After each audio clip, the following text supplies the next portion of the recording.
방금 소개받은 홍기범입니다. 잠깐 기도하고 시작하겠습니다. 성수협 강의를 통하여 많은 사람들이 깨어나게 하옵소서. 강의를 들으면서 논리와 이성과 증거를 거부하지 말고 따라가서 하나님이 창조하신 만물 안에서 하나님의 신성과 능력을 보게 하옵소서. 성경을 왜곡하고 진리를 왜곡하는 신학 교수, 목사가 신학교와 강단에 발붙이지 못하게 하옵소서. 성수협을 이끌어가는 운영진에게 능력을 주시고 또 마음을 지켜주시고 필요한 물질도 채워주시옵소서. 이제 성경의 신적 기원을 부정하는 철학을 강의할 때에 성령께서 지혜를 주셔서 강의 내용을 잘 전하게 하여 주시고 또 듣는 자들이 잘 깨닫게 하여 주옵소서. 이 모든 말씀 우리 주 예수 그리스도 이름으로 기도드립니다. 아멘. 한 35년 전인가요? 대학교에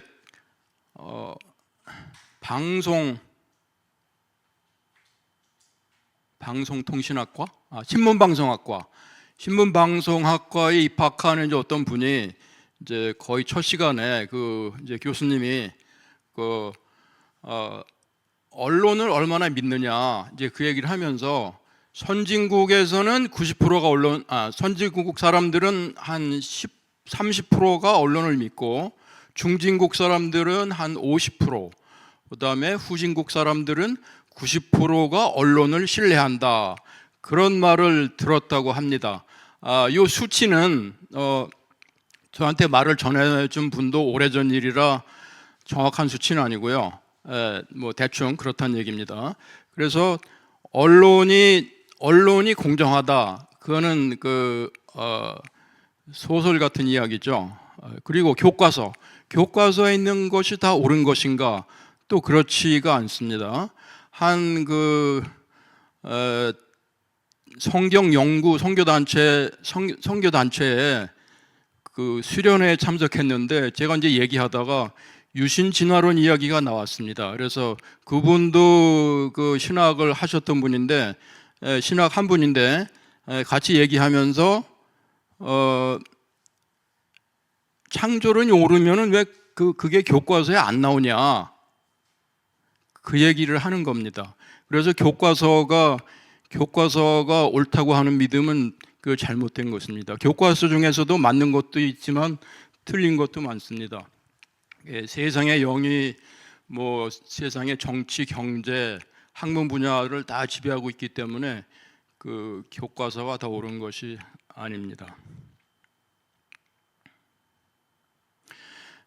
지난주에 제가 강의했던 것을 한번 요약해 보겠습니다. 과학의 세 기둥은 실험, 관찰, 수학이며 과학의 기능은 설명과 예측입니다. 설명 기능과 예측 기능이 부족하거나 없다면 과학이라 인정하기 어렵습니다. 창조 진화 논쟁의 본질은 역사 전쟁이며 종교 전쟁입니다. 소크라테스의 원칙을 따라서 탐구 활동을 하면 하나님께로 가는 길이 어렴풋이 보입니다. 성경을 연구하면 그 길이 더 확실하게 보입니다. 우리가 지난 80년간 누려온 자유민주주의와 종교의 자유는 수십만의 선조들의 핏값으로 얻은 것입니다. 프로테스탄트 신앙인들의 핏값으로 얻은 것입니다. 프로테스탄트 신앙이 무너지면 자유민주주의도 종교의 자유도 무너집니다. 자유민주주의 없는 종교의 자유가 있을 수 없고 종교의 자유 없는 자유민주주의도 있을 수 없습니다. 자유민주주의와 종교의 자유는 같이 갑니다. 그리스도인은 항상 모든 민족으로 제자를 삼고 가르쳐 지키게 해야 합니다. 이때 우리는 말로 그리고 행위로 복음의 진리를 선포하고 변증합니다. 선포하고 변증을 하는데 바른 지식, 충분한 지식이 필요합니다. 예수님이 이렇게 말씀하셨습니다. 너희가 성경에서 영생을 얻는 줄 생각하고 성경을 연구하거니와 이 성경이 곧 내게 대하여 증언하는 것이니라.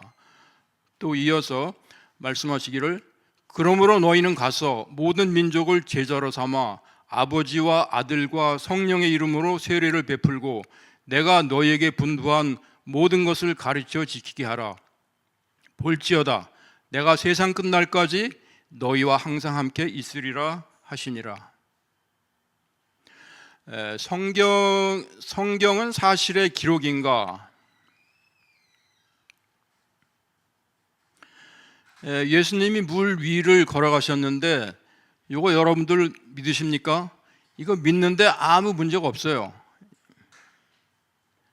그 다음에 홍해가 갈라지고 여기를 이스라엘 민족이 건넜습니다.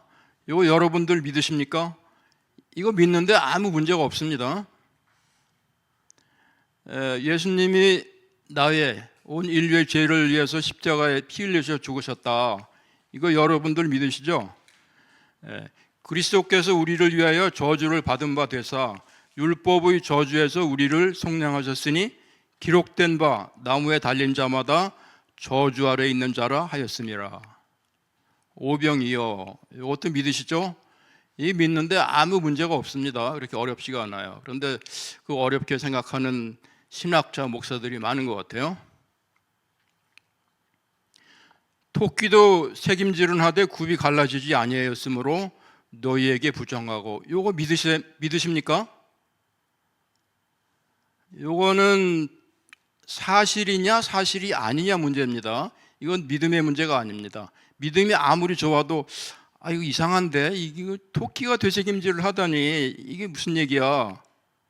그런데 여기 버나드 그리지 맥이라는 사람이 이게 관찰을 했습니다. 관찰을 해봤더니 정말 새김질을 합니다.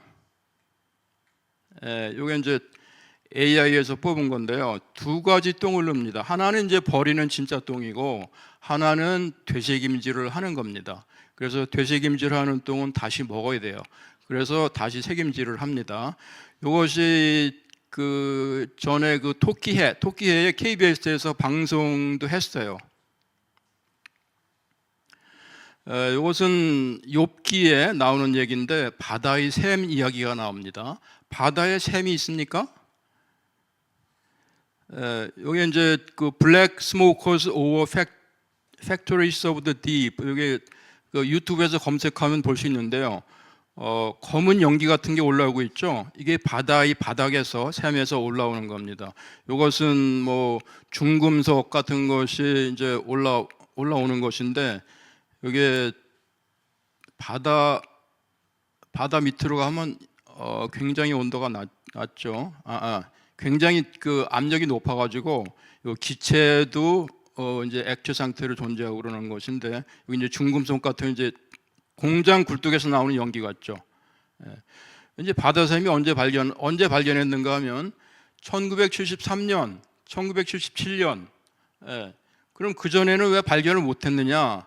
바다 밑으로 가면 굉장히 압력이 높아가지고 들어갈 수가 없습니다. 그러니까 심해 잠수정을 만들고 발명하고 나서 그때 이제 발견하게 된 것이죠.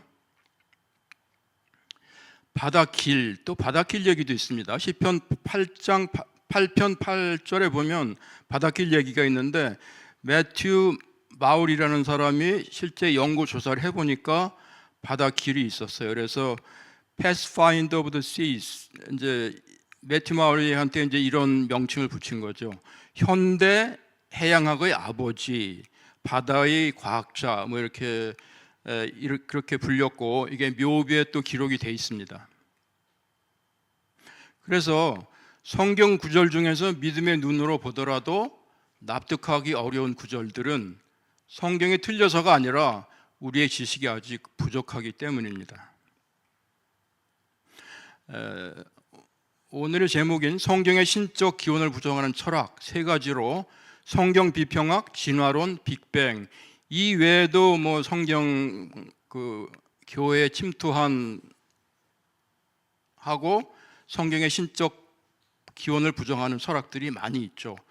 교회에 공산주의도 침투했고 뉴 에이지도 침투했고 또 사람들에 따라서는 샤머니즘을 따르는 사람들도 있습니다.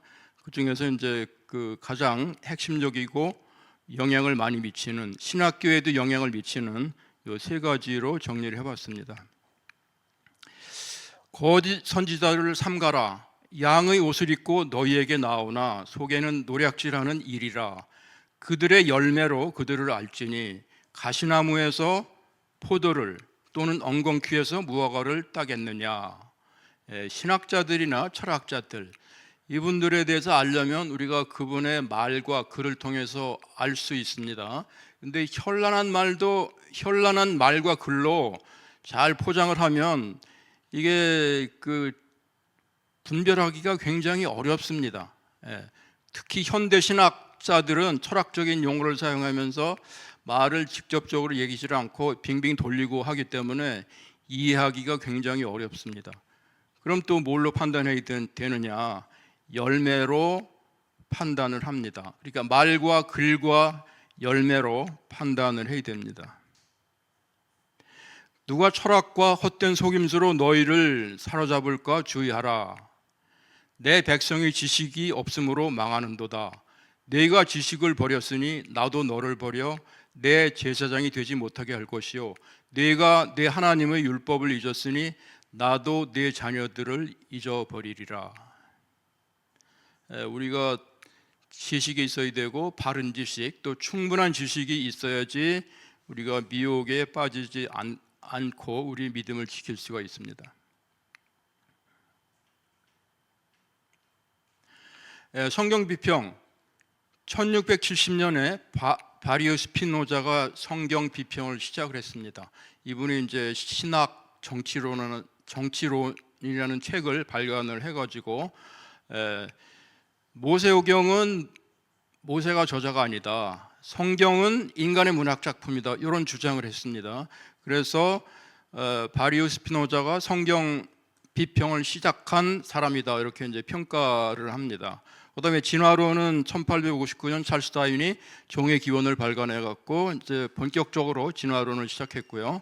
그다음에 빅뱅은 1900년대인데 빅뱅 경우에는 어떤 한 사람을 특정할 수가 없어요. 여러 사람들이 이제 시작을 한 거죠. 성경 비평, 진화론, 빅뱅에 나오는 용어들, 이제 분야들이 이렇게 있습니다. 성경 비평 같은 경우에는 각 비평마다 서로 모순되기도 하고, 그런데 그거는 뭐 과학도 아니고 학문이라고 볼 수도 없죠. 서로 모순되면 그걸 해결을 해야죠. 성경 비평, 에탈 인네만이라고 하는 분이 있었는데, 이분 유명한 분이죠. 불트만의 제자인데, 이게 여자분인데, 이게 성경 비평학의 아주 중심에 있던 분이에요. 그러니까 있던 분인데 50세가 넘어가지고 자기가 공부한 성경 비평학, 뭐 역사 비평학, 거기 회의를 느끼고 교수직을 그만두고 뭐 술이나 마시고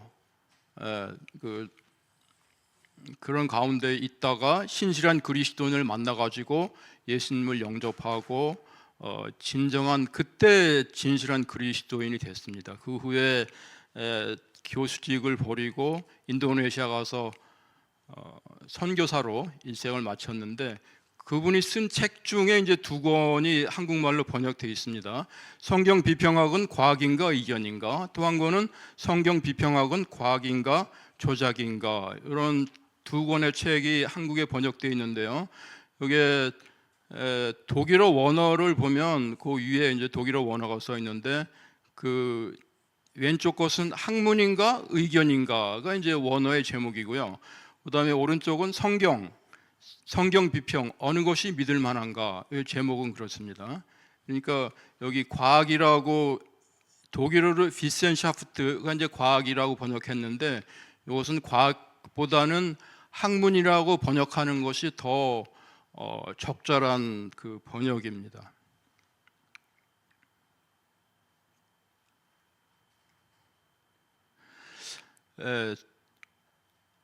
성경 비평의 중심에 서 있던 에탈 인네만은 회심 후에 성경 비평은 신학에서 나온 것이 아니라 철학과 문학에서 나온 것이라고 고백을 했습니다.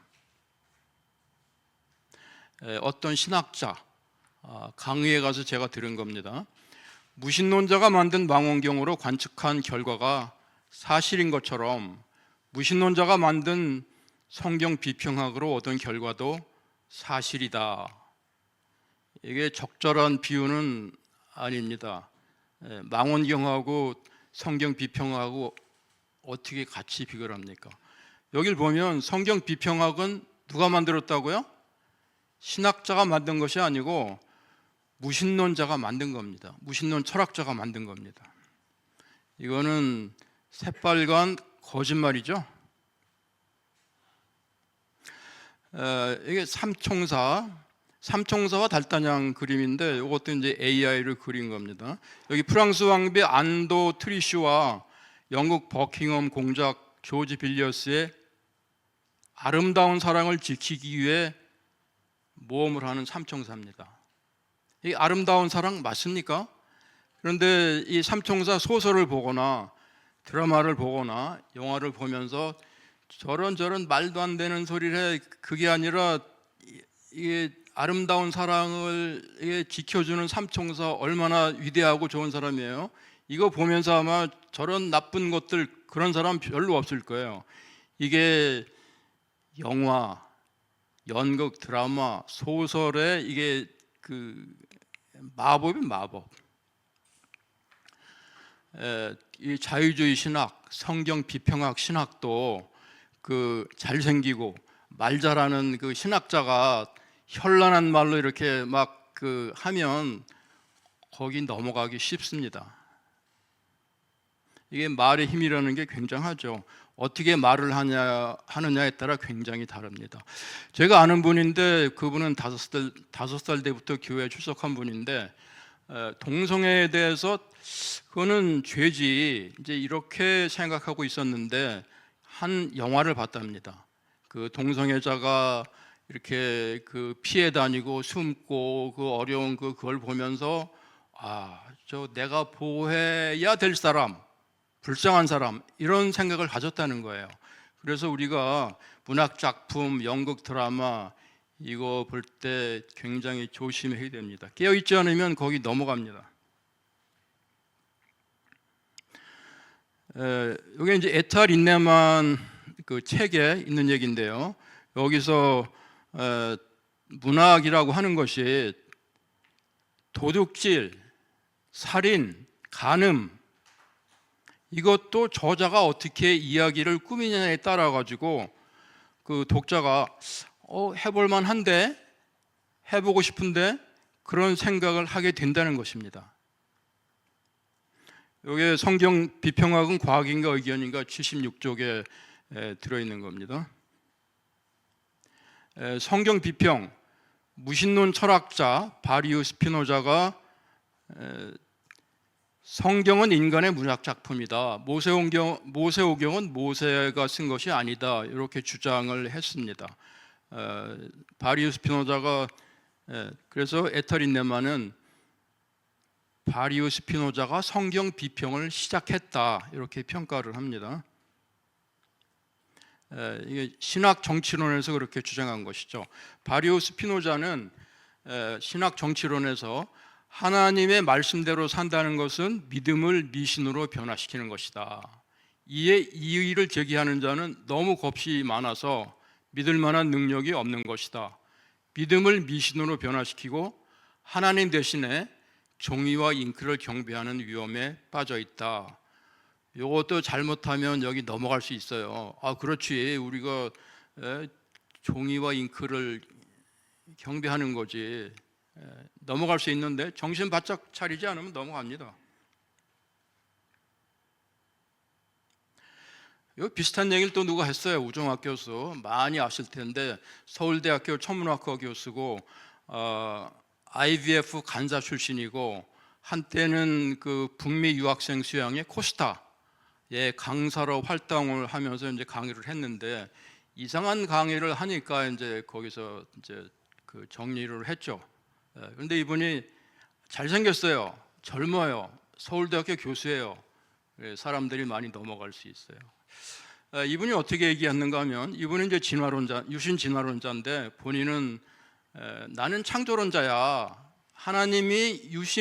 하나님이 진화론을 이용해서 창조하셨다. 그러니까 나는 창조론자다. 이렇게 얘기를 합니다.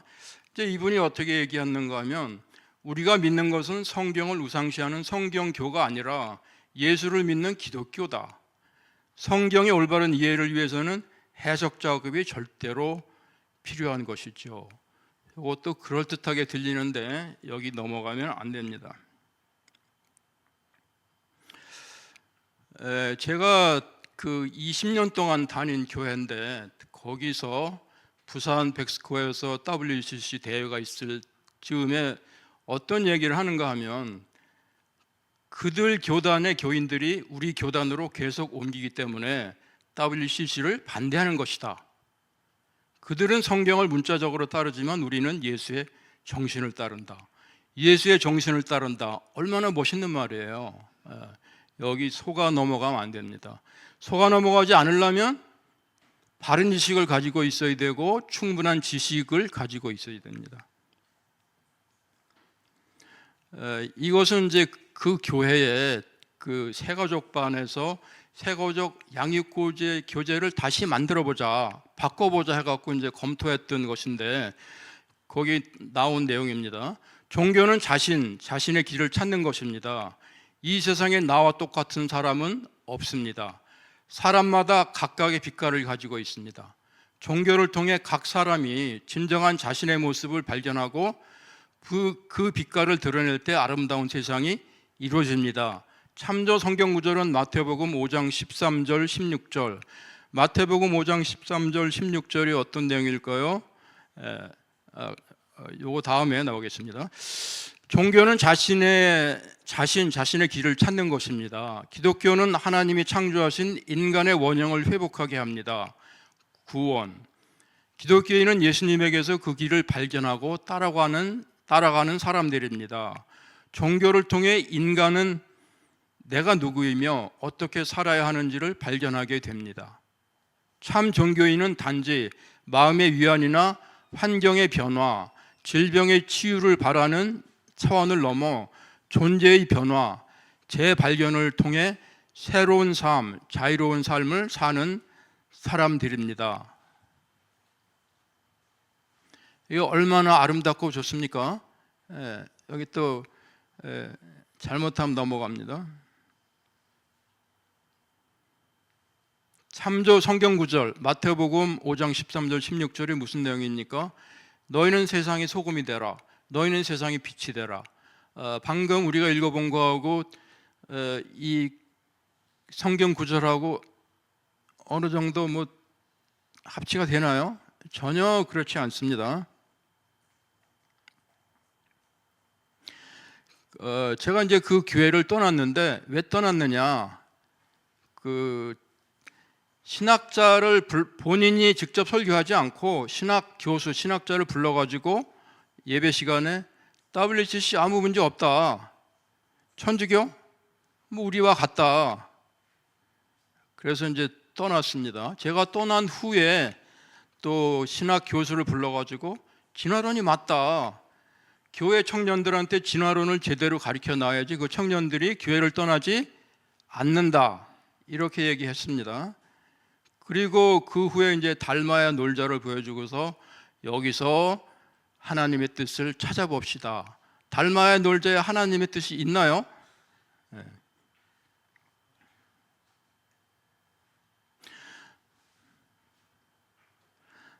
그런데 그분 전임 담임 목사인데 그분이 이제 교회를 퇴직하고 나서 그 아들 교회 가서 그 설교를 하면서 에탈인내만 얘기도 하고 창조 얘기도 하고 진화가 틀렸다는 증거가 무수하게 많이 나오고 있다 그런 설교를 했어요. 근데 제가 20년을 그 교회 다니면서 설교 시간에 창조 얘기 들어본 적도 없고 에탈인나만 얘기도 들어본 적이 없어요. 모르겠습니다. 제가 그 교회 출석 안 했을 때 혹시 뭐 창조에 대해서 얘기했는지 모르겠지만 이게 퇴임한 후에 이제 그 본인이 오랫동안 심어왔던 교회에서 이제 그런 일이 벌어지니까 그 이제 아들 교회에서 이제 그런 설교를 한 것 같은데 왜 그 설교를 내가 20년 교회 다닐 동안에 한 번도 안 했냐? 이게 이제 제가 이의를 제기하는 거죠, 마음속으로. 그래서 진화론자, 자유주의 목사, 자유주의 신학자, 이게 안 되는 거죠. 그러면 이제 보수 정통 신앙, 그래서 제가 하는 얘기가 있습니다. 보수 정통 신앙이면 뭐하냐? 설교에 얘기를 안 하는데. 얘기를 안 하면 다른 게 없어요. 이분이 창조를 믿는지 진화를 믿는지 성경 비평학을 믿는지 안 믿는지 알 수가 없어요. 그래서 보수 정통만 자랑하지 말고 설교 시간에 이야기를 하자. 그게 제 주장입니다.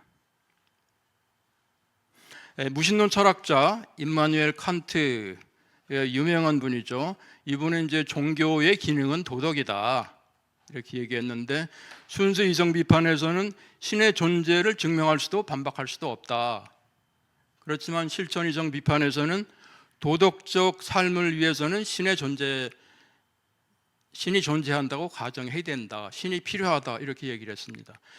무신론자인 버트란드 러셀도 우리 인류가 필요한 것은 그리스도의 그 사랑이다.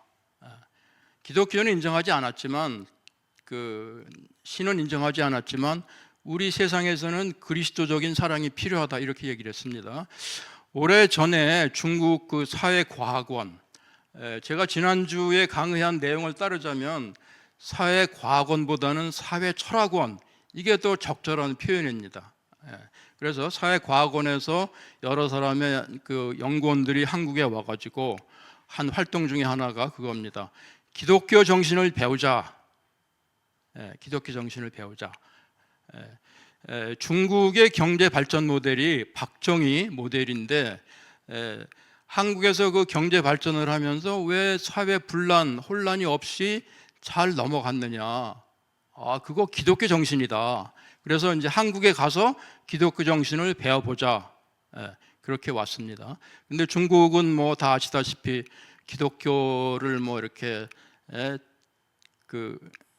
아주 전폭적으로 받아들이고 뭐 그런 나라는 아니죠. 그래서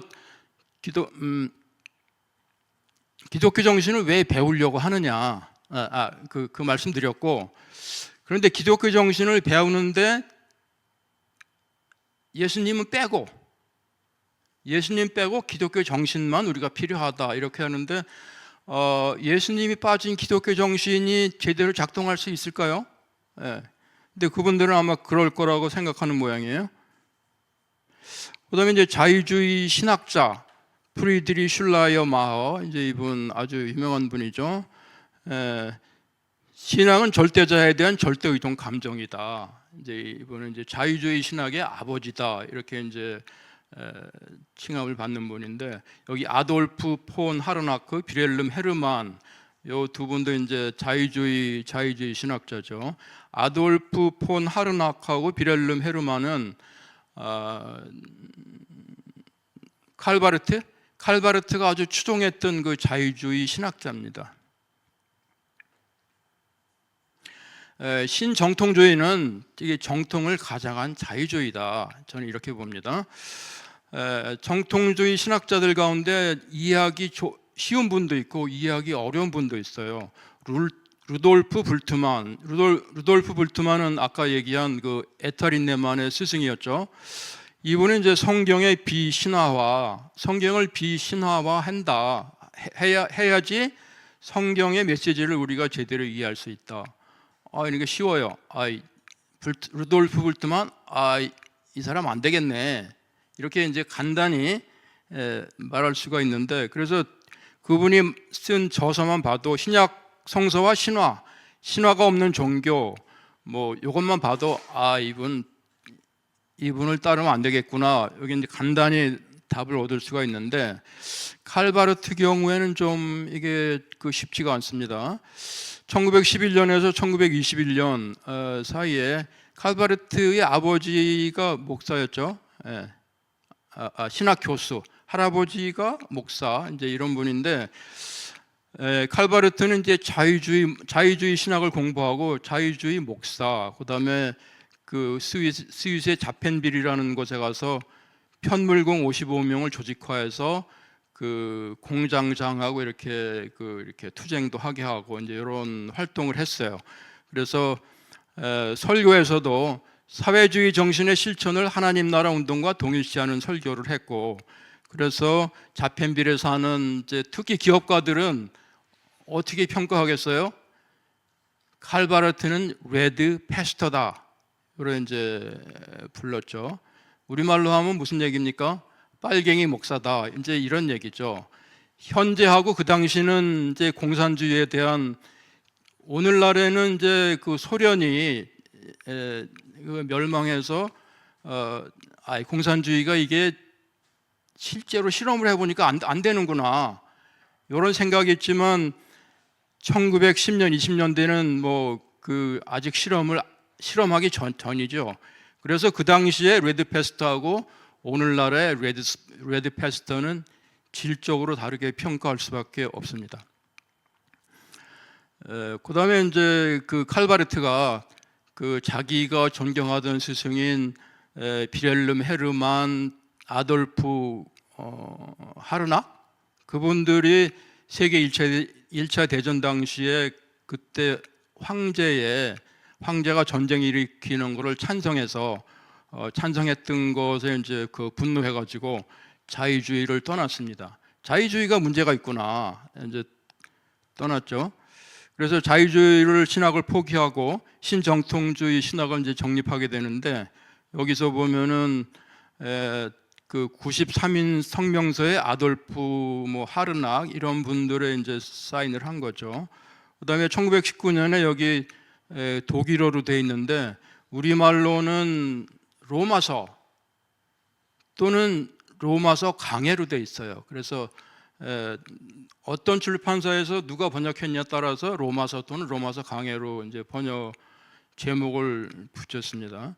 그리고 이제 1919년에 초판이 나왔고 1922년에 개정판이 나왔는데, 여기 개정판 이제 출판을 했더니 그 카톨릭 신학자인 그 아담이라는 사람이 이게 신학자들 놀이터 위에 떨어진 폭탄이다, 엄청난 이제 충격을 준 거죠. 그 당시에 신학자들이라고 하면 거의 뭐 자유주의 신학자들이죠. 엄청난 이제 폭탄이라고 할 정도로 굉장히 충격적인 것이었는데요. 제가 보면 이제 자유주의는 이제 쉽게 얘기하면 사람 중심이고 신정통주의는 이제 신중심 이렇게 얘기를 하는데, 저는 이제 이렇게 봅니다. 몸은 정통으로 갔는데 마음은 여전히 자유주의에 있어요. 그래서 사람들이 보면 칼바르트 정통 신앙이지, 이제 이렇게 볼 수 있는 게 몸이 그쪽으로 갔기 때문에. 근데 마음은 안 보이잖아요. 그래서 이제 사람들하고 신학 공부한 사람들하고 얘기할 때 바르트가 이런 문제가 있다 얘기하면은 그 받아들이지 않습니다. 이런 발언을 했다 그러면 너 공부할 때 그런 거 들은 적 없는데, 들을 수가 없죠. 그 교회 교의학만 해도 그 페이지 수가 9,250페이지나 돼요. 이게 원전으로 공부하지 않을 거 아니에요, 대학에서. 이게 다른 사람이 이제 그 편집한 걸로 얘기를 할 텐데 거기는 이런 문제되는 얘기들이 잘 안 나옵니다. 1960년에는 크리스찬 센츄리라는 그 잡지에 칼바르트가 원칙적으로 나는 반공주의를 공산주의 자체보다 더 큰 악으로 간주한다. 칼바르트는 공산주의 문제가 있다 이렇게 하면서, 그렇지만 그 공산주의를 반대하는 반공주의는 더 나쁘다, 이제 이렇게 한 사람이에요.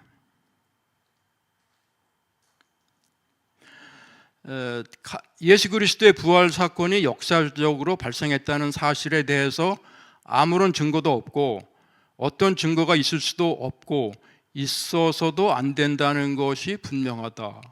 여기 무슨 말이에요? 아주 현란스러운 얘기를 하는데, 그 다음 거 그리스도의 부활이나 그의 재림은 그것은 동일한 것인데 역사적 사건이 아니다. 역사적 사건이 아니다고 얘기를 했죠.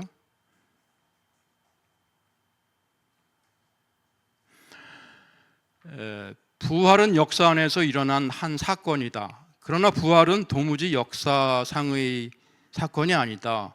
이게 로마서 이제 30페이지에 있는 겁니다. 여기 영어로는 an occurrence in history, 역사 안에서 일어난 것이다. 그 다음에 또 그 부활은 not an event in history, 역사 안의 한 이벤트가 아니다. 이게 무슨 얘기예요? 이게 난해합니다. 칼바르트의 책은.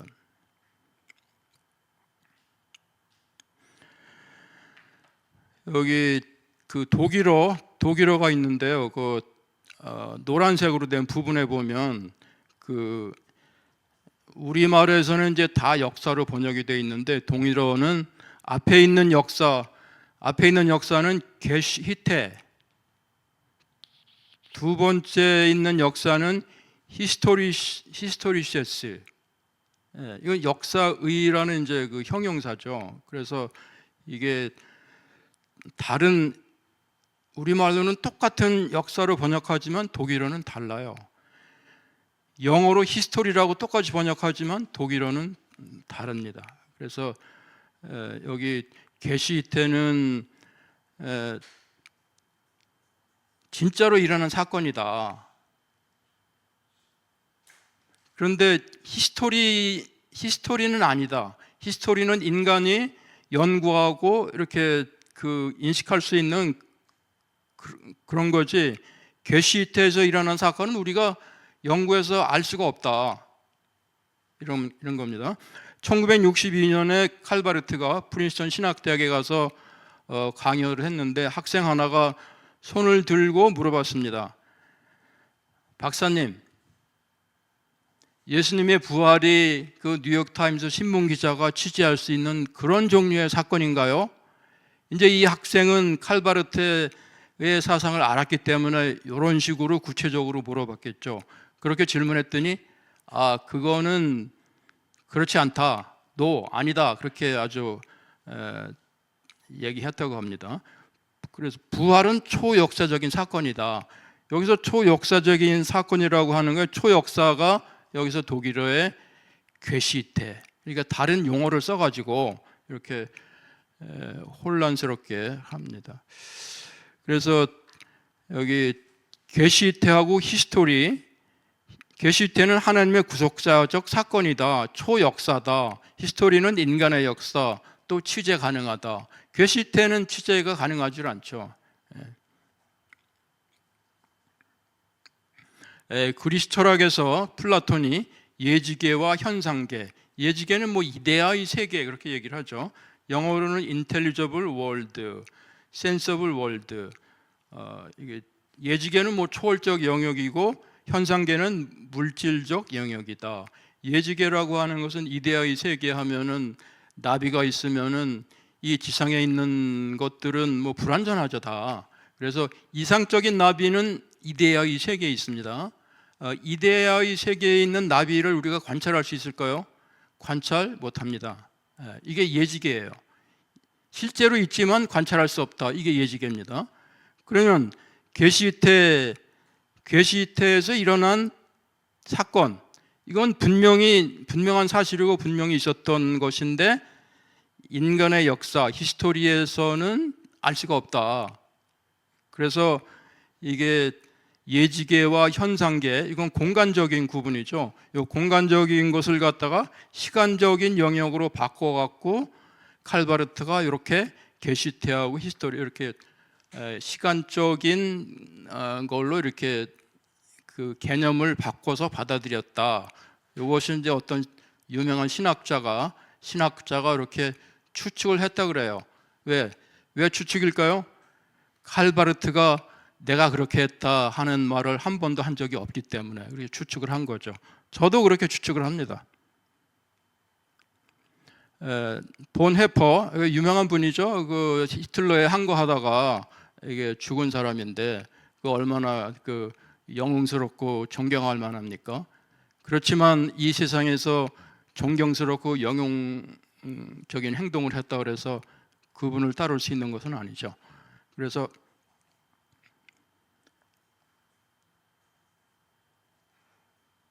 하나님, 예수님, 하나님 없는, 우리는 이제 예수님, 하나님 없는 성숙한 인간으로 살아가야 된다. 또 하나님이라는 목발은 필요하지 않다. 선교가 아니라 사회 개혁이다. 요즘에 그 선교학자들도 뭐 이런 거 많이 주장하는 사람들이 많죠. 자료 가설, 모세오경, 이것은 뭐 그 성수역 강의를 통해서 많이 들어보셨을 테고 신학 공부하는 사람들은 많이 이제 했을 텐데 오늘 이렇게 화면 제시하는 걸로 지나가겠습니다. 이게 이제 에타린 네만이 성경 비평학 과학인가 조작인가에서 사무엘 퀼링이 비과학임을 밝혔다. 이것도 과학이라는 용어보다는 사실 비학문, 학문이 아님을 밝혔다. 이렇게 하는 것이 더 적절한 표현입니다. 진화론. 진화론의 역사를 보면 그리스 철학자 아낙시만드로스는 물고기 중에 어떤 그 물고기가 육지로 올라가고 뭐 해서 사람이 됐다. 물고기에서 기원해서 사람이 됐다. 이렇게 주장했고요. 엠페도클레스는 4대 원소 흙, 물, 공기, 불 이걸 적절히 조합을 해갖고 여러 가지 물질이 만들어지고 이제 그런 거 주장한 사람인데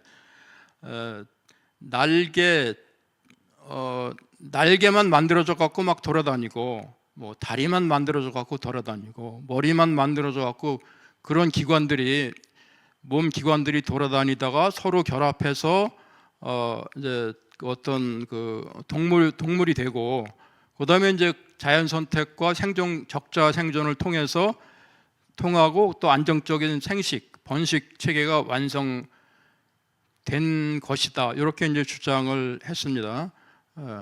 오늘날 보면 이제 말도 안 되는 소리죠. 이제 이렇게 진화론적인 생각을 하는 그 학자들이 있었는데 또 에피쿠로스도 이제 진화론적인 주장을 했고요. 여기 이제 무작위적인 변이와 이제 그 적절치 않은 것들은 다 이제 소멸하고 적응한 것들만 이제 남아가지고 이 세상이 됐다는 얘기죠. 근데 이 진화론적인 생각이 그 플라톤 아리스토텔레스에 의해서 이게 그 좀 막혔어요.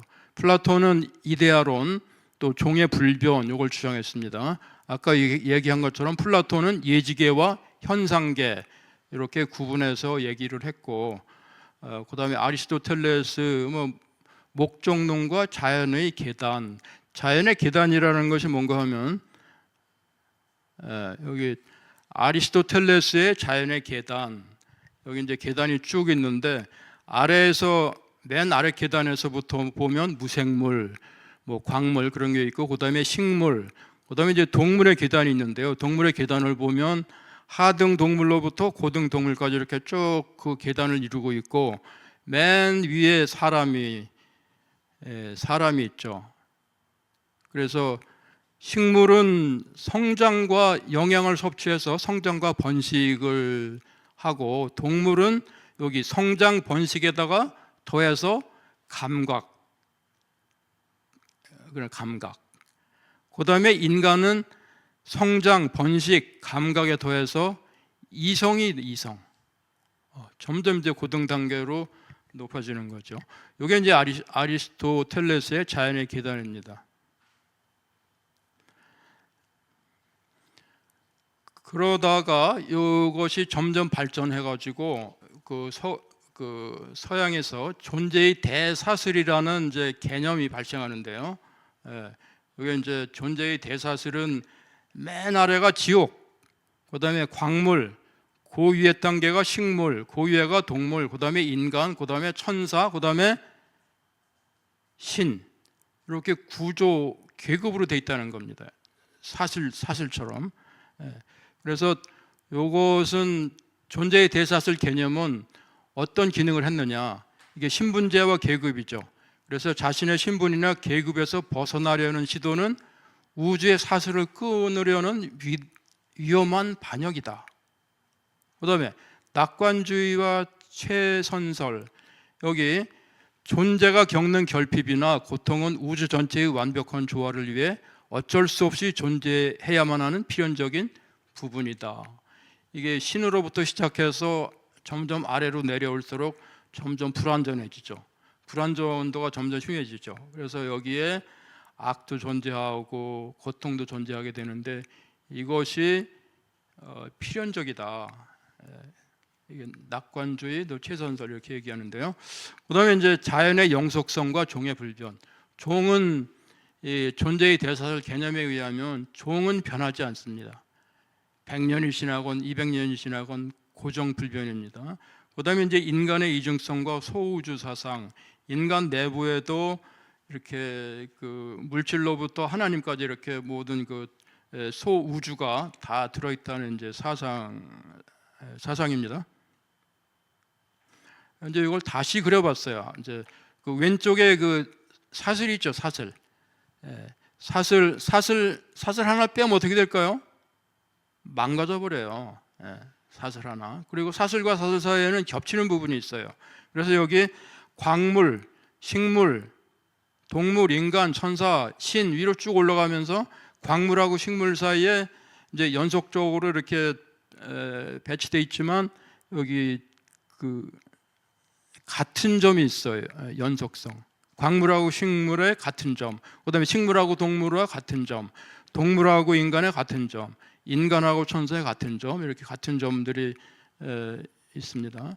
그러면 이제 인간은 또 거기서도 또 이제 이렇게 갈라집니다. 사슬이 왕, 귀족, 평민, 노예 이렇게 층이 갈라져요. 그리고 남자, 여자도 남자가 여자보다 위 이제 이렇게 하는데 여기 존재의 대사슬의 그 철학이 충만성, 연속성, 선형 계층성, 이 계층에 이제 위계 질서가 있다는 것이죠. 신의 충만함으로부터 시작해갖고 그 밑에 천사, 인간 이렇게 다 만들어졌다는 겁니다. 영속적, 이건 뭐 그 계속 영속적인 겁니다. 그래서 왕은 뭐 대를 이어서 왕이고 귀족은 대를 이어서 귀족이고 그런 거죠. 근데 인간이라고 하는 존재는 그 육적 존재인 동시에 영적 존재입니다. 영적 존재는 영원 불변이고 육적 존재는 항상 이제 변화하는데 인간의 영과 육의 갈등이 도덕적 갈등이다 이렇게 해석하는 것이고 영의 길은 신에게 가까이 가는 것이고 육의 욕망은 끌어내린다. 신에게 가까이 가면 이제 점점 더 이제 성화가 되는 걸 얘기하겠고 육의 욕망으로 끌어내리는 것은 이제 타락이죠, 타락. 그래서 신의 영역을 범하는 것, 자신이 신이 되겠다, 그건 이제 오만한 것이고 짐승의 상태로 떨어지는 것은 이제 타락을 얘기합니다. 진화론의 역사, 진화론이 어떻게 시작됐냐? 이제 고대 그리스에서 진화론이 맥이 끊기고 이제 그럼 진화론이 어떻게 시작됐냐? 1620년 프란시스 베이컨이 신기관이라는 책을 발간해가지고 이렇게 주장했습니다. 그런데 오늘날에도 이런 헛된 숭배에 빠져들어 창세기나 욥기와 같은 성경 구절에 기대어 자연 철학을 세우려고 애쓰고 있는 자들이 있으니, 그 다음에 성서는 하나님의 의지를 나타내는 것이요 자연 철학은 하나님의 능력을 나타내는 것이기 때문이다. 그러므로 예수가 너희가 성서도 하나님의 능력도 알지 못하는 거로 오해하였도다 하고 질책하면서 하나님의 의지와 능력을 함께 보라고 한 것이다. 그게 이제 신기관 책에 수록되어 있는 것인데 그 용어는 그 책에 있는 그대로 성서, 하느님 그대로 제가 인용을 했습니다.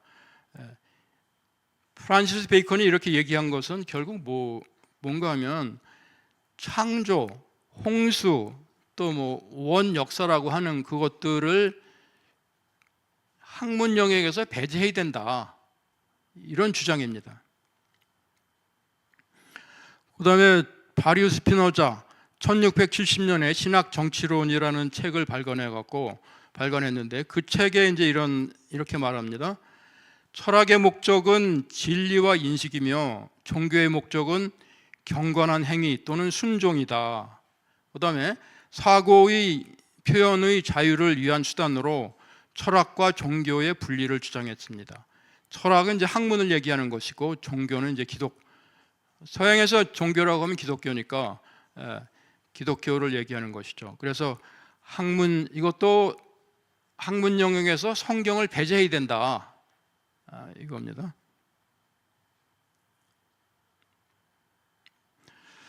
성경, 그리고 동일과정설 지질학에 이제 출연하게 되는데,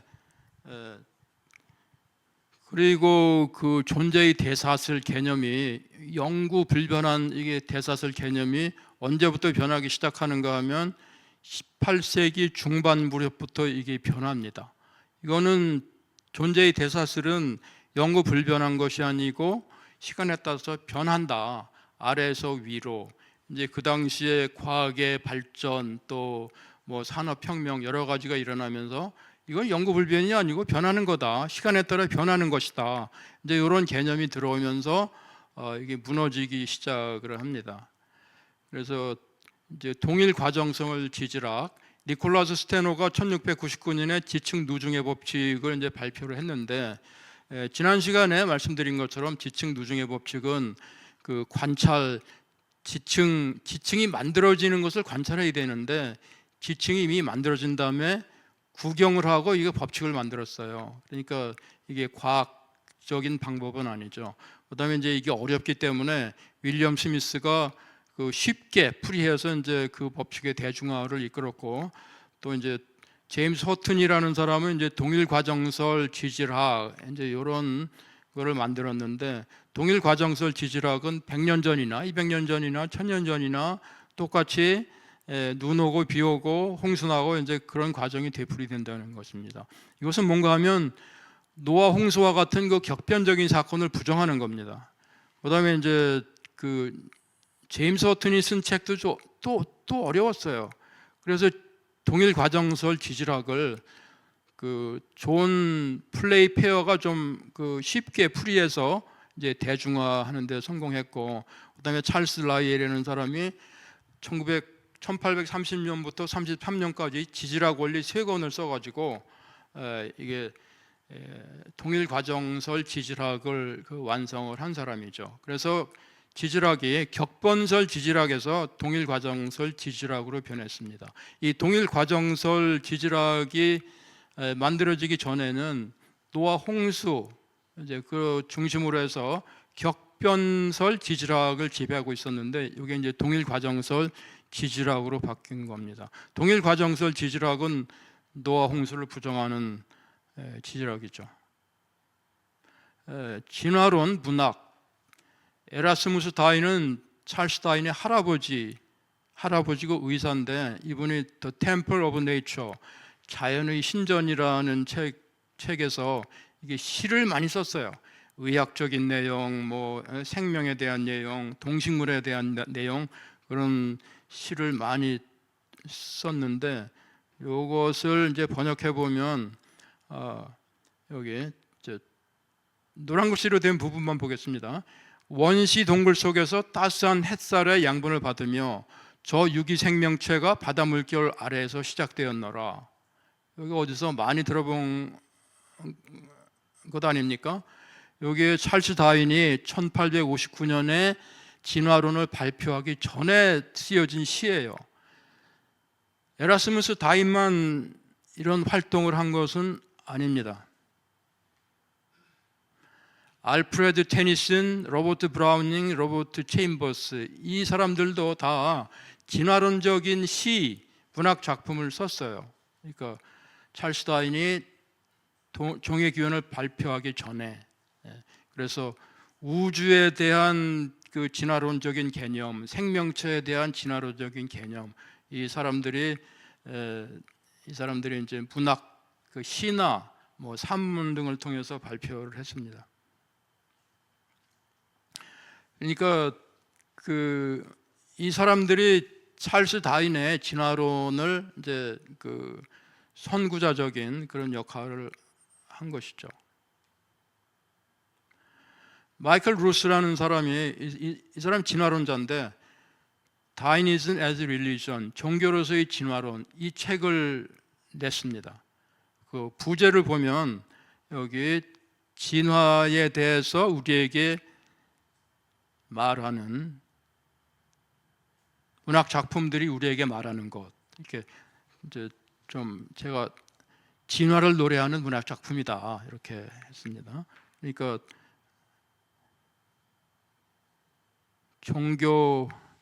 종교를 시작한 거죠. 찰스 다윈이 어떻게 진화론을 만들었느냐? 동일 과정설적 지질학, 여기 찰스 다윈이 만든 것이죠. 여기 28이라고 써 있는 것은 뭔가 하면 종의 기원 책에서, 종의 기원 책 6판에 찰스 라이엘이라는 이름을 인용한 것이 28번입니다. 그리고 인구론, 종의 기원에서 인구론에 대해서 두 번 인용했어요.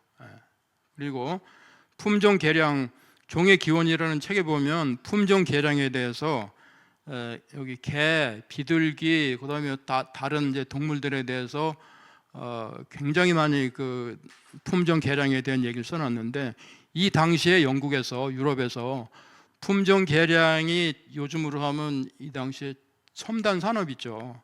그래서 제가 그 종의 기원, 한국어로 번역된 것도 있습니다. 번역된 거 있는데 개, 비둘기 얘기가 얼마나 많이 나오는지 읽다가 다 읽질 못했어요. 이거 종의 기원 정말 처음부터 끝까지 다 읽을 수 있는 사람이 있으면 그 대단한 사람이죠. 언젠가는 한번 다 읽어봐야 되겠다는 생각이 있는데 너무 그 재미도 없고 힘들고 해가지고 다 읽어보지 못했습니다. 그래서 이 세 가지를 합쳐가지고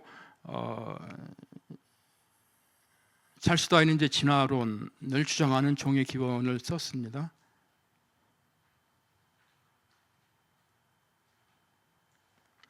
미세한 지질학적 변화가 지속되어 오랜 세월 후에 거대한 지형을 만들어내듯이, 이게 이제 찰스 다윈이 한 얘기입니다. 이게 땅이 그 파이고 뭐 계곡이 만들어지고 쌓여서 지층이 만들어지고 작은 변화가 오랫동안 쌓이니까 이런 엄청난 그 그랜드 캐년도 만들어지고, 이제 이렇게 생각한 거죠. 그런데 그랜드 캐년은 그렇게 해서 만들어진 것이 아니고 순식간에 만들어진 겁니다. 그런데 이제 찰스 다윈이 이렇게 생각한 거죠. 이게 그 침식이 돼갖고 어마어마한 계곡이 만들어지려면은 얼마나 오랜 세월이 흐르겠느냐. 동물, 식물도 오랜 세월 조금 그 변화가 쌓이면 종이 변한다, 그런 생각을 한 겁니다. 그다음에 미세한 생물학적 변이, 이것은 그 찰스 다윈이 그 품종 개량에서 영감을 얻었어요. 그다음에 멜더스의 그 생존 투쟁, 번식 투쟁, 요거 세 개를 합쳐가지고 요 세 가지가 오랜 세월에 걸쳐서 상호작용하여 거대한 변화, 즉 새로운 종이 탄생한다. 이거 관찰해 본 적이 없죠. 그냥 생각이죠. 생각을 다른 말로 하면 이제 철학이죠, 철학. 찰스 다윈이 요 세 가지 개념을 합쳐가지고 진화론을 만들었습니다. 새빨간 거짓말이다. 이것은 그 웹사이트인데요. 다윈이즘, 진화론에 대한 그 과학적 과학적 반박 이런 사이트가 있습니다. 제가 생각하는 바에 의하면 이거는 진화론에 대한 학문적 반박이다. 이렇게 표현하는 것이 더 적절합니다. 하여튼 이제 여기 이제 가입을 하면 그 반대 글을 서명하고 반대 글을 올립니다. 반대 글을 올리는데 여기 반대 서명자의 자격이 뭔가 하면 생물학, 과학, 수학, 공학, 컴퓨터과학 그 외의 자연과학 분야에서 박사학위, 닥터 오브 필로소피, 그 다음에 의학 박사 학위를 가진 의대 교수, 의학 박사이면서 의대 교수인 사람이 여기 사인할 자격이 있고, 여기 MD, 메디컬 닥터라는 얘기죠.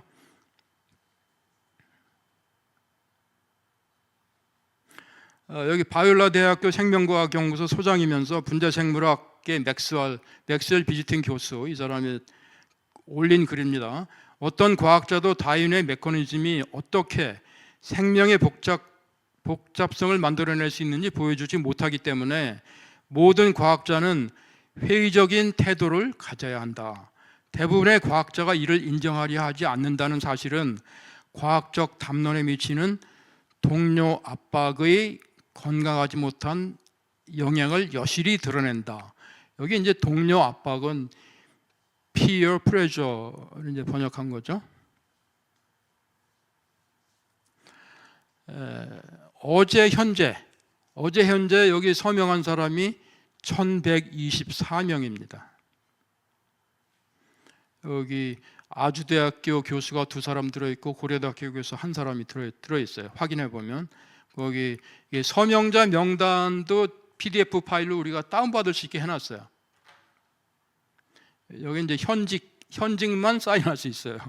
퇴직한 사람은 안 됩니다.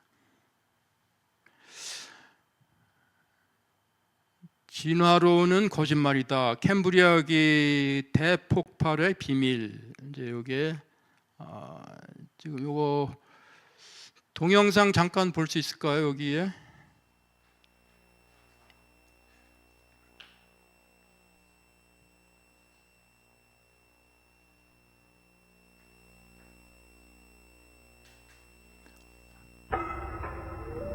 According to most biology textbooks, fossils show the gradual development of life from simple to complex over hundreds of millions of years.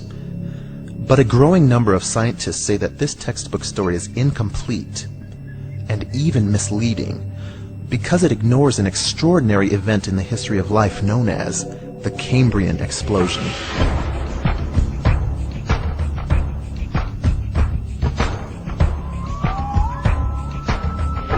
The Cambrian explosion is a term that refers to the geologically sudden appearance of all the major, or most of the major groups of animals at about the same time, geologically speaking.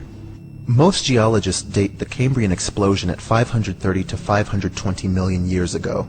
The Cambrian explosion is a name given to a geologic event, really, the appearance in the fossil record over a period of about 10 million years or slightly less of skeletonized fauna that includes many living phyla for the first time.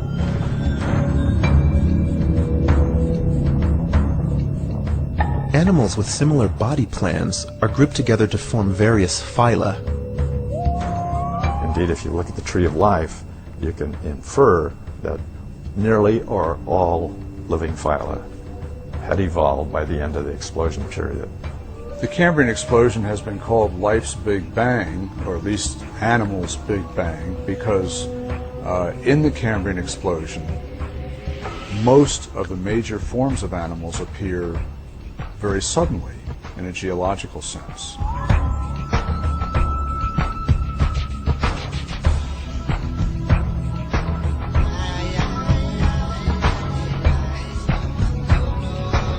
From nothing, we have almost everything, almost overnight, geologically speaking. This remains mysterious. Nobody really understands how this happened.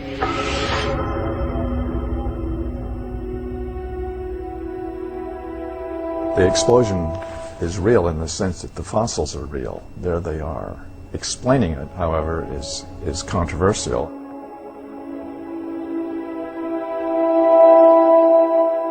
We're not sure just how far back animals originated before the explosion or what the events were that led up to it.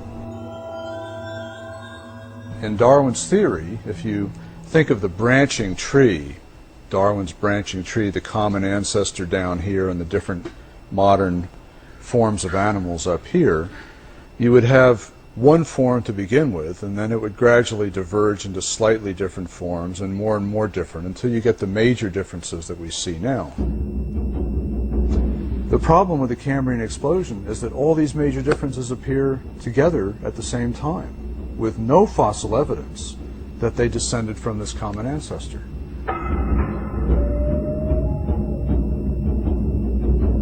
You have a sudden emergence of new biological form and structure. And the suddenness of it defies the Darwinian mechanism's ability to produce new structure. Darwin believed that his mechanism must act slowly through small, gradual, incremental changes. And as a result, he expected to find many transitional intermediate forms from the very simplest organisms to the first animals. Darwin knew about the Cambrian fossil record, and he considered it a serious problem for his theory. He hoped that future fossil collecting would fill in the gaps somewhat and make the theory more plausible. But in fact, 150 years of continued fossil collecting have made the problem worse. Many more types of animals were involved than Darwin knew about. So it's actually more of an explosion now than Darwin thought it was. One of the world's leading researchers of the Cambrian explosion is J.Y. Chen, a paleontologist at the Nanjing Institute of Paleontology and Geology. Chen's discoveries in the fossil beds in Shenzhen, China, have rocked the scientific establishment.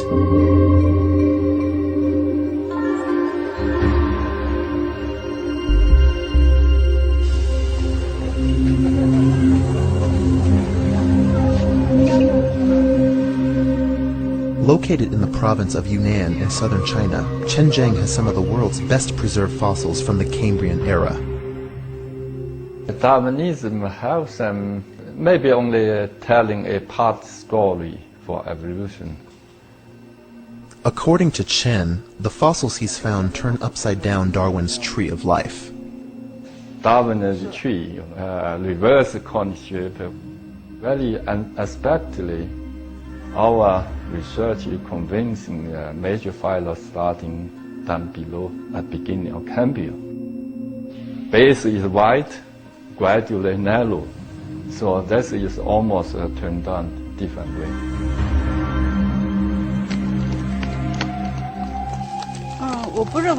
I do not believe that animals developed gradually from the bottom up. I think the animals suddenly appeared. Among the Qingjiang animals, we have found 136 different kinds of animals, and they represent diversity in the level of phyla and classes. So the sudden appearance makes them very special. One view that many paleontologists hold is that though the phyla appeared suddenly during the Cambrian explosion, there must have been a long period of evolutionary development before that event. Some people believe that it was a very rapid origin of these body plans. Other people believe that it was a long, gradual build-up to it, which I think is probably right.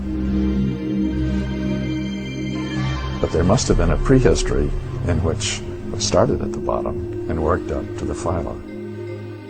But the fossil evidence doesn't show that. The general consensus among fossil experts is that before the Cambrian explosion, 530, 540 million years ago, we have no fossil evidence of the ancestors of most of the modern groups of animals. One clear exception is sponges.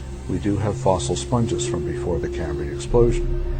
But in a short space of maximum, as I understand it, 5 or 10 million years, which is a blink of an eye, geologically speaking, 30 some odd major groups of animals appear recognizable, fully formed, and altogether suddenly on the scene.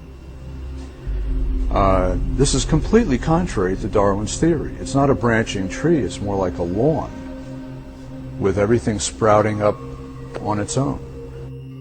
If there was an extensive prehistory of evolution prior to the Cambrian explosion, either there would be an abundance of transitional fossils waiting to be discovered, or perhaps those animals were too small or soft-bodied to be preserved. The Darwinists have known since the 19th century that the Cambrian explosion did not conform to the picture of life that Darwin proposed. But one of their explanations for that was something called the artifact hypothesis, the idea that we were simply not sampling the fossil record sufficiently to find the missing transitional intermediates. In the strata just beneath the Cambrian fossil beds, we have a very favorable environment that would have preserved ancestral forms of these animals had they existed. So one of the versions of the artifact hypothesis was the claim that we don't find these missing Precambrian animals because they were too small and they were soft-bodied. And what we now find in the Chinese fossils in the beds just beneath the Cambrian explosion are perfectly preserved, soft-bodied tissues, sponge embryos that are, of course, soft and microscopic. The new finds in the Chengjiang formations really completely put to rest the artifact hypothesis. If you can preserve an embryo, you can preserve an animal. And if those animals were there, then we should have found them. And they're not there.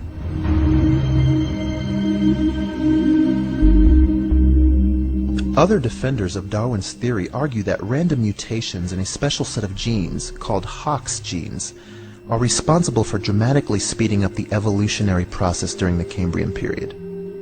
There's a series of body patterning genes. They are called the Hox genes. Very careful molecular studies basically date the Cambrian as the period of time in which the Hox genes first became arrayed in something like their present conformation.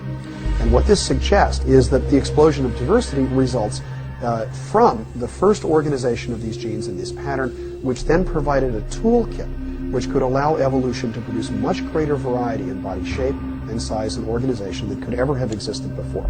But what's interesting to me is that these genes are turned on late in development, long after the body plan is established. A fruit fly is already a fruit fly embryo before the Hox genes kick in. The same for a human, or a worm, or a starfish. So there's no way the Hox genes can explain this rapid proliferation of body plans in the Cambrian explosion. In biology, anytime you want to build a new structure, you have to provide new information. At the very least, to produce a new organism, like a trilobite, for example, you need a whole bunch of new cell types. And then you need new proteins to service the unique cell types. And to build the proteins, you need genetic information in the form of DNA.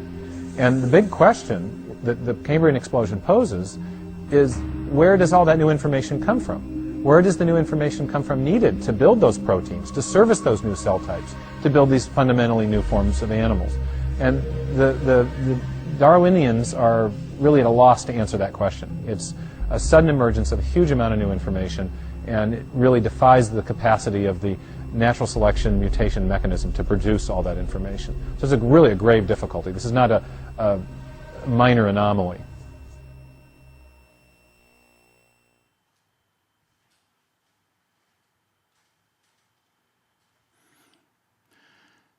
예, 여기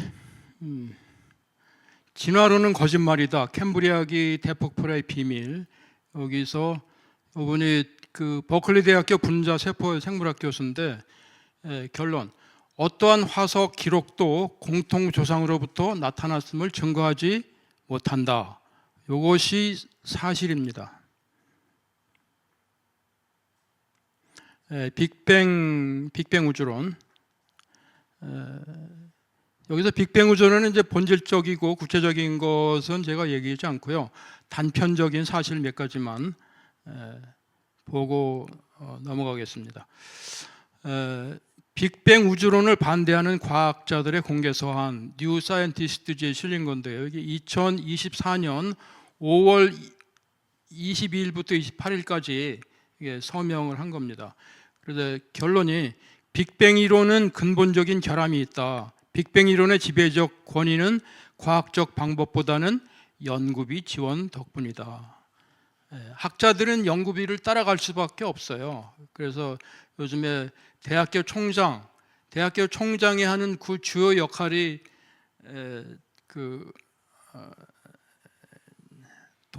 돈을 모으는 겁니다. 돈을 끌어오는 거. 빅뱅 우주론에서 이제 이런 게 나오는데 여기 빨간 원안에 보면 퀀텀 플럭추에이션이라고 있습니다. 퀀텀 플럭추에이션, 양자 요동이죠. 양자 요동.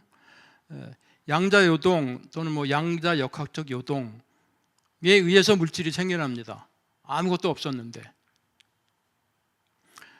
물리학자들은 이제 우리가 공간을 생각하면, 아무것도 없는 공간 생각하면 뭐 거기서 어떤 사건이 일어날 수가 없죠. 그런데 이제 물리학자들은 공간에서 어떤 그 사건이 일어날 수 있다, 물질이 생길 수 있다, 이렇게 얘기를 합니다. 그러니까 물리학자하고 얘기하면 좀 얘기가 안 통해요. 스티븐 호킹, 유명한 분이죠. 위대한 설계라는 책을 썼는데 이분이 이제 이런 얘기를 했어요. 위대한 설계에서 중력 법칙이 있으면 물질이 생긴다. 우주는 무에서 스스로를 창조할 수 있고 창조할 것이다. 이게 이제 보통 사람이 얘기했으면 이제 미친놈 소리 듣는데, 유명한 학자가 얘기하면 그렇게 얘기를 못합니다. 오, 그런가? 이제 그렇게 하죠. 이거 뭐 전혀 이건 과학이 아니죠. 실험할 수도 없고 증명할 수도 없는 겁니다. 그 다음에 이제 이분이 주장한 스티븐 호킹이 주장한 다중우주론.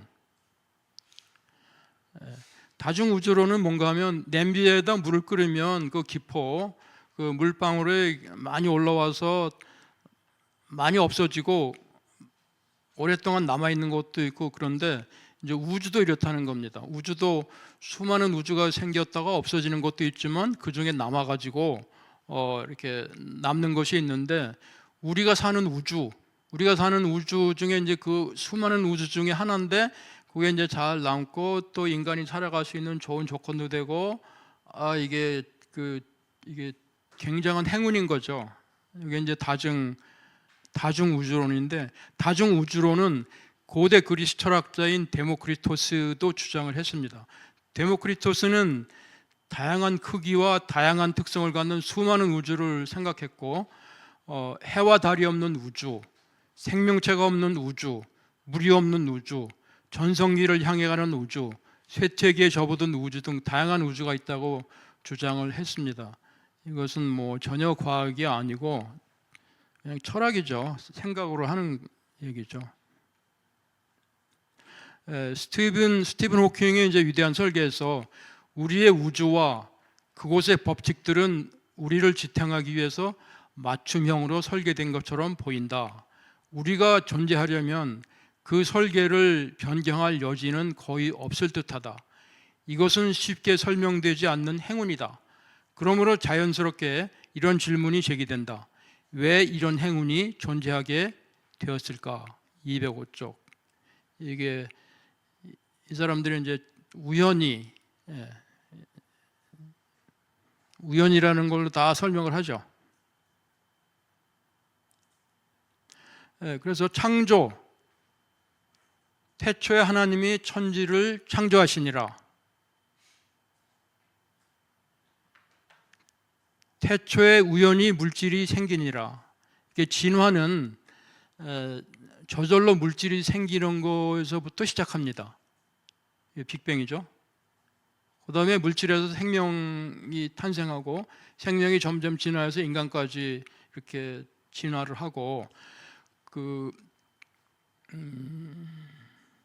유발 하라리라고 하는 이제 유대인 학자가 있는데, 이분이 사피엔스라는 책하고 그 다음에 호모데우스라는 책을 썼어요. 호모데우스는 뭡니까? 인간이 하나님처럼 하나님 같은 지위에 오를 수 있다는 것이죠. 앞으로 생명공학 기술과 그 기술을 이용해서 오래 살고 하나님처럼 된다는, 거기까지 간 거죠. 그러니까 아까 얘기한 그 존재의 대사슬, 존재의 대사슬이 영구 불변한 것이 아니라 이게 시간적으로 변화한다. 그래서 맨 아래부터 위로 아무것도 없는 데서 물질이 생기고 물질이 생명이 되고 생명이 뭐 이렇게 동물이 되고 점점 진화해서 사람까지 되고 유발 하라리 같은 사람은 이제는 이게 호모 데우스 하나님처럼 될 수 있다 이렇게까지 주장을 한 겁니다. 근데 그 유발 하라리 같은 사람이 인기가 많아가지고 한국에도 한 2번인가 와서 강연하고 젊은 사람들이 많이 가서 이렇게 듣고 그랬어요. 그 책도 많이 팔리고. 그래서 교회에서는 그 잘못된 지식을 바로잡을 수 있는 이런 것을 교인들한테 가르치고 교육을 해야 됩니다. 너는 그 선지자나 꿈꾸는 자의 말을 청종하지 말라. 이는 너희의 하나님 여호와께서 너희가 마음을 다하고 뜻을 다하여 너희의 하나님 여호와를 사랑하는 여부를 알려하사 너희를 시험하심이니라. 하나님은 우리의 믿음과 하나님에 대한 사랑을 시험하십니다.